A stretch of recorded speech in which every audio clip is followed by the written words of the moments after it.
I am loving the Read What You Own challenge. It is letting me shop my bookshelves for books that I have owned for years, sometimes decades, and finally getting around to reading them.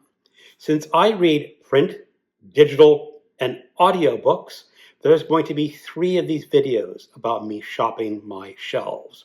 This is the second, and I'm shopping my audio shelves.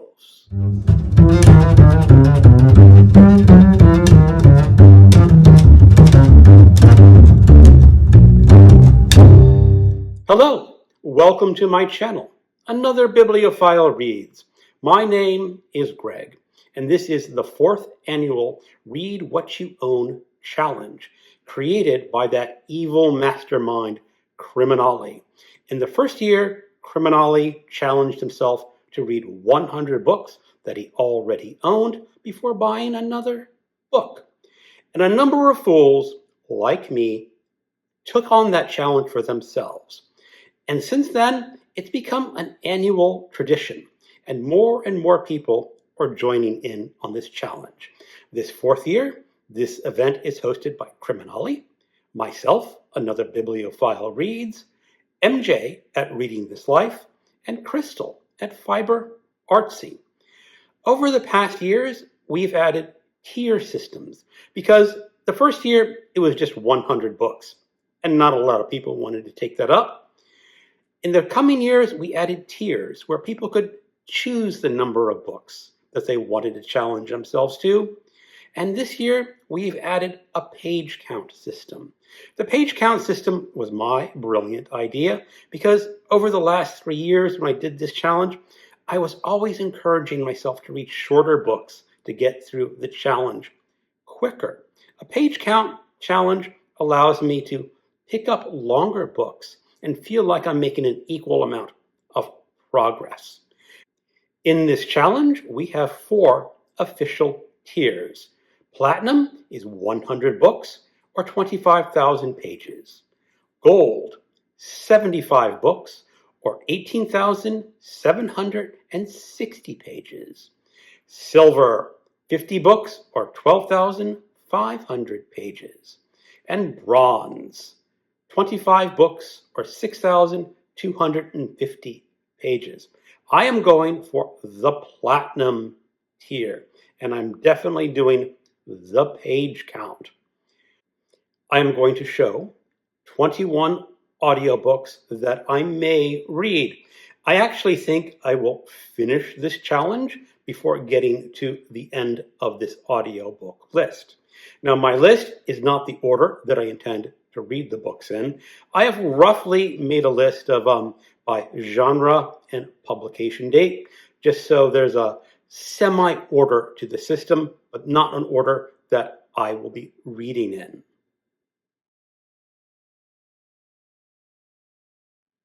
A Court of Mist and Fury by Sarah J. Maas, 656 pages in the print edition, and it was originally published in 2020. I am reading this for the I'm With the Band book group run by MJ at Reading This Life, Pat at Book Chat with Pat, and myself. It is over on the Fable app. The other month we read the first book, A Court of Thorns and Roses, and we're doing this because we want to read banned books. Now more than ever, it's important that people read banned books. I was okay with the first book in the series. I did not love it, but I am willing to give the second book a shot. It is a romantasy, I guess. That is the mix of fantasy and romance. We'll see if I continue on to the third book after I finish this one.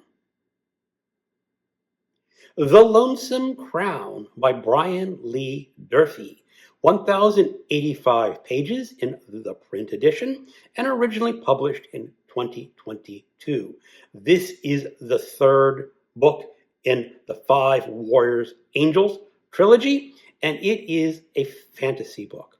I think it's just considered a standard fantasy or an epic fantasy. It's set in a world sort of similar to Europe.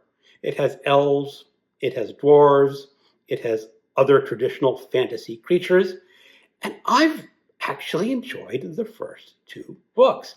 I'm not normally a fantasy reader, but Brian Lee Durfee is a booktuber, and I picked up the first book 2 years ago. So I'm reading one of these about every year, and I really do need to finish this trilogy.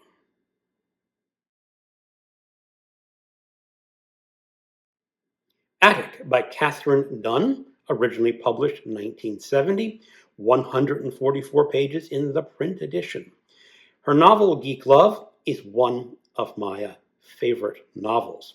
I have also read her posthumous novel, Toad. And in the foreword of Toad, it described Katherine Dunn.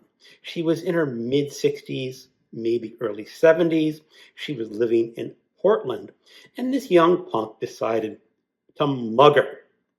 Well, Katherine Dunn trained as a boxer in her youth, and she decked the guy. Go old ladies. Sorry if I'm calling you an old lady if you're only in your mid-60s. You're still kind of young. Well, anyway, that's the kind of woman Katherine Dunn was, and Attic is her debut novel. It is a story of Kay, who joins a magazine-selling cult, and it uses a lot of a stream of consciousness description. I don't know much else. I don't care. I want to get around to reading this pretty soon. The Devil's Stocking by Nelson Algren, originally published in 1983, 311 pages in the print edition. Nelson Algren has also written one of my favorite novels, The Man with the Golden Arm, which won the National Book Award in 1950. That book is about a drug-addicted dealer who wants to be a jazz musician, and I really loved that book. Such wonderful descriptions of Chicago in that era. Now, this is the story of a boxer accused of murder and his interactions between low purse fighters, con artists, and bar girls. It just sounds like it could be a really amusing book. It is also Algren's last novel. The Wind-Up Bird Chronicle by Haruki Murakami, originally published in 1994, 626 pages in the print edition. This is about a young man in the suburbs of Tokyo. He has to go searching for his wife's missing cat and then his missing wife, and runs into a strange underground. Murakami has an interesting reputation as a writer. Lots of men love Murakami. I guess he's considered a dude bro author from Japan. I have read this novel before in the aughts, and I remember really liking it, and it's one of those novels that I wanted to reread. So instead of getting the print edition, I got the audiobook. The Wolf's Den by Elodie Harper, originally published 2022, 488 pages in the print edition. This is the first of a trilogy. It is historical fiction about the women of ancient Pompeii. And in this story, there is a woman named Almera who is sold as a slave into a famous brothel. Someone on BookTube mentioned this book. I cannot remember who that person is, but it got me to put it down on my things to consider on Amazon. And when I was shopping for some audiobooks, I noticed that it was on sale, so I picked it up. I don't know much about this author or really anything else about this novel, but it sounds like it might be the start of a really good read.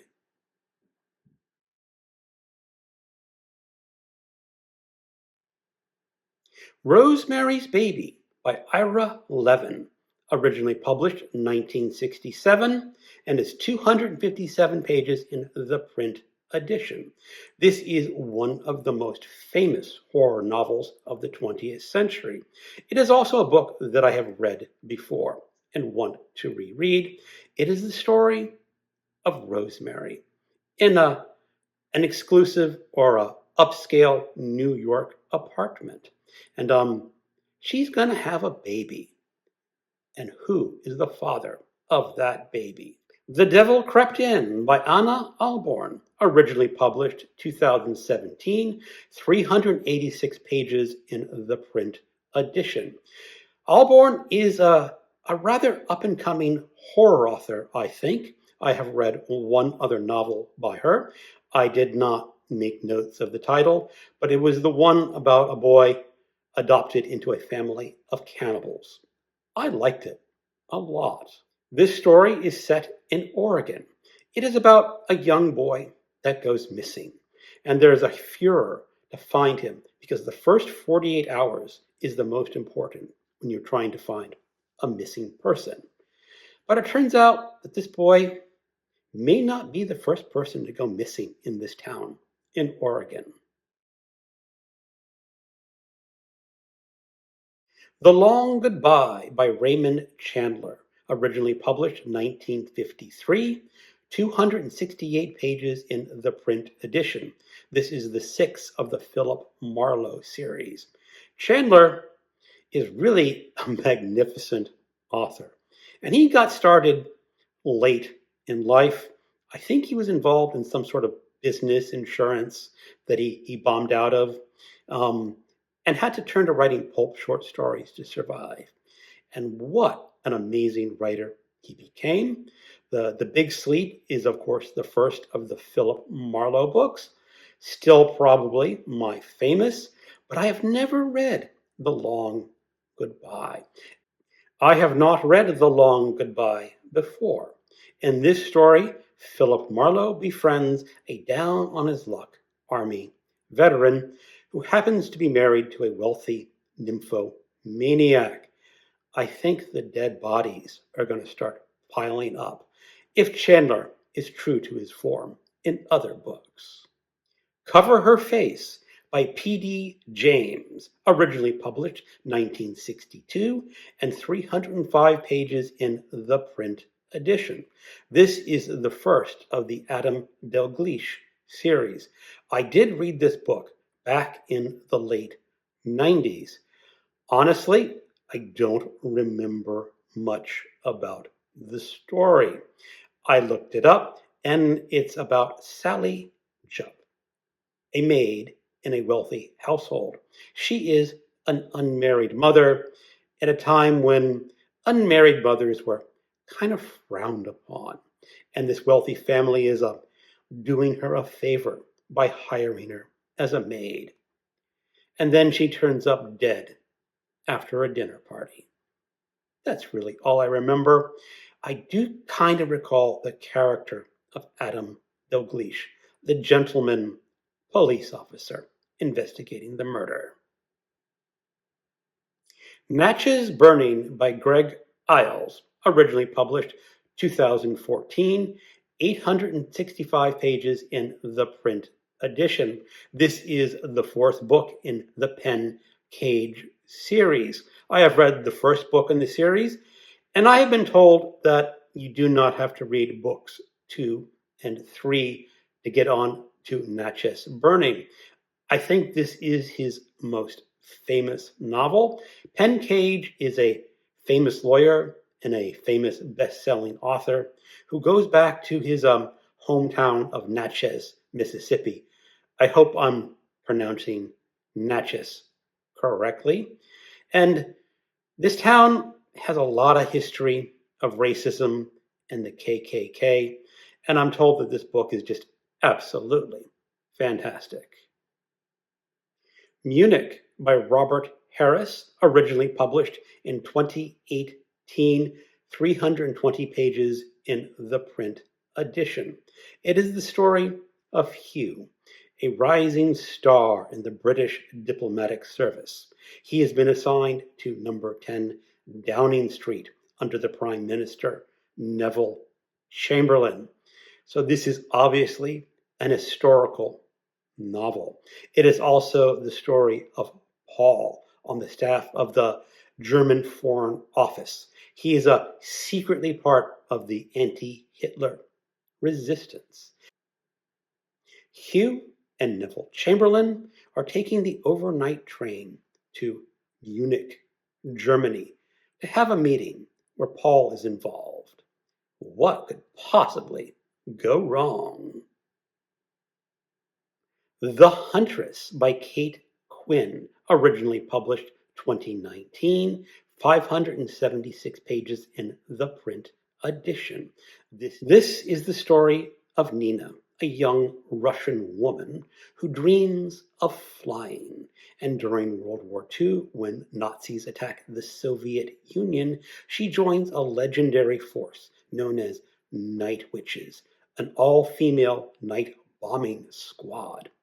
She has to crash land behind enemy lines in Germany, where she's going to be coming up against a lethal Nazi murderess known as the Huntress. The Silver Bone by Andrei Kurkov, originally published in 2024, 293 pages in the print edition. It was translated from the Russian. The setting is Kyiv, 1919, shortly after World War II has come to an end. But factions in the city, well, they can't quite agree. And there is a young man named Sanson who is basically recruited into the police force. And he's going to have to solve some murders. Apparently, this is sort of inspired from the real archives taken from the secret police in Kyiv.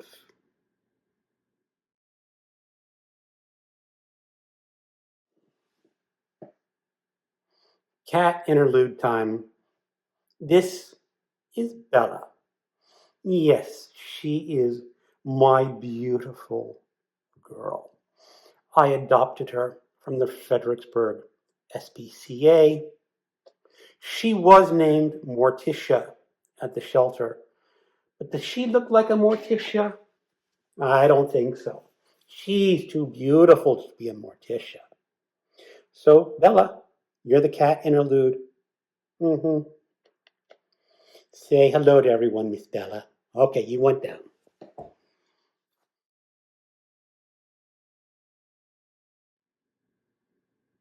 Helter Skelter by Vincent Bugliosi, originally published in 1974, 689 pages in the print edition.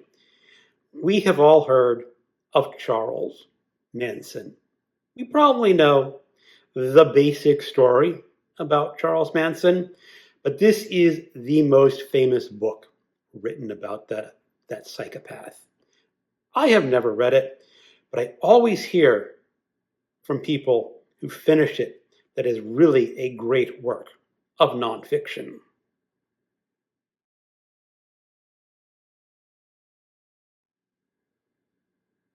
Lord of Light by Roger Zelazny, originally published 1967, 319 pages in the print edition. It is the far future on a distant colony planet. A technology has been invented that can make people immortal, and it looks like they decide to become the Hindu gods. The Fabulous Riverboat by Philip Jose Farmer, originally published 1971, 240 pages in the print edition. This is the second book of the River World series. In the first book, To Your Scattered Bodies Go, you learn about a distant place where everyone who has ever been born and has died is reborn onto a world that is one very long river. And in that book, the main character is Richard Burton, the explorer who discovered the source of the Nile. Well, he didn't technically discover it, but we won't go there. But everyone who has ever lived is reborn. And if you die in this afterlife, you get reborn again. The book ends without any clear conclusion about what is happening. But there are other books in this series. In this second book, the main character is not Richard Burton. It is Samuel Clemens, better known as the author Mark Twain, who wrote a very famous book, Adventures of Huckleberry Finn. And before Clemens became a famous author, he was a riverboat captain. And who better to explore this magnificently long river than a captain of a riverboat? Midnight at the Well of Souls by Jack L. Chalker, originally published in 1977, 360 pages long in the print edition. Nathan Brazil is a small-time starship captain. He makes his money carrying passengers and cargo from planet to planet on what should have been a routine trip with, 5 or 6 passengers. His ship gets captured by the Well World. The Well World is an artificial planet created by some very advanced aliens.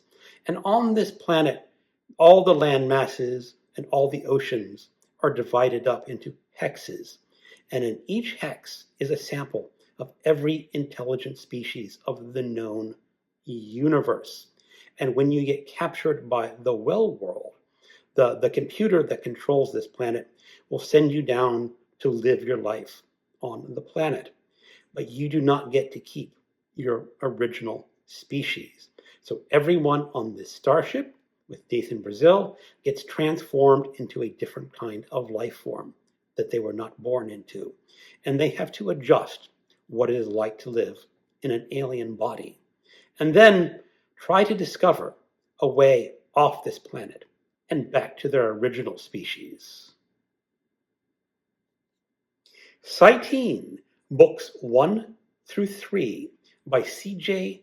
Cherry, originally published in 1995, 696 pages in the print edition. C.J. Cherry was a very popular and famous science fiction author back when I was in high school. I have not read a lot of her books. I've read 1 or 2, and I picked up this book because it was on sale at Audible. It was a buy one book and get another book free deal.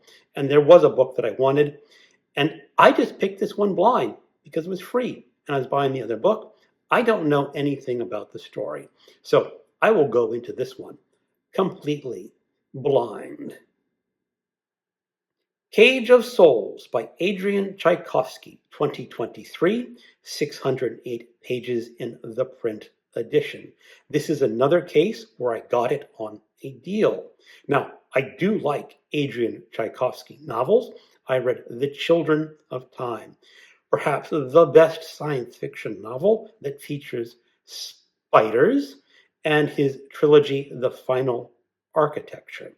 I know this is set in the distant future on a dying Earth, where the sun is bloated and getting very, very old, and there's not a lot of humans left. But based on the strength of Children of Time and the Final Architecture series, I think I'll really like this one.